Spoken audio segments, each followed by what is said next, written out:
இந்த 2026 தேர்தலில் ஒருவேளை அதிமுக வெற்றி பெற்றால், எடப்பாடி பழனிசாமி அவர்கள் வென்று வந்தால், ஆட்சி மாறினால் அதற்கு ஒரே ஒரு காரணம் எடப்பாடி பழனிசாமி மட்டும்தான். எடப்பாடி பழனிசாமி அவர்களுடைய உழைப்பு மட்டும்தான்.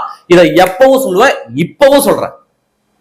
ஏன்னா அதிமுகவுல அந்த இரண்டாம் கட்ட தலைவர்கள் கூட கொஞ்சம் அடக்கி வாசிக்கும் பொழுது திமுக குடும்பத்தை, கருணாநிதி குடும்பத்தை 234 தொகுதிகளுக்கும் பயணித்து நாராக கிழிச்சு தொங்க போட்டது எடப்பாடி பழனிசாமி தான். இந்த ஆளக்கூடிய திமுக அரசினுடைய அவலங்களை 234 தொகுதிக்கும் பயணித்து 72 வயதிலையும் அந்த அவலங்களை மக்கள் முன்னாடி அம்பலப்படுத்தினது எடப்பாடி பழனிசாமி மட்டும்தான். ஏன்னா பல பேர் இளம் ஆட்கள்லாம் அரசியலுக்கு இன்னைக்கு எல்லாம் பங்களாக்குள்ள சொகுசு விடுதிக்குள்ள படுத்துக்கிட்டு இருந்த போது 234 தொகுதியும் சுத்தி வந்த ஒரே தலைவர் எடப்பாடி பழனிசாமி மட்டும்தான். இந்த 2026 தேர்தல்ல அவர் யாரையும் நம்பல. இவங்க நமக்கு உதவி பண்ணுவாங்க, அவங்க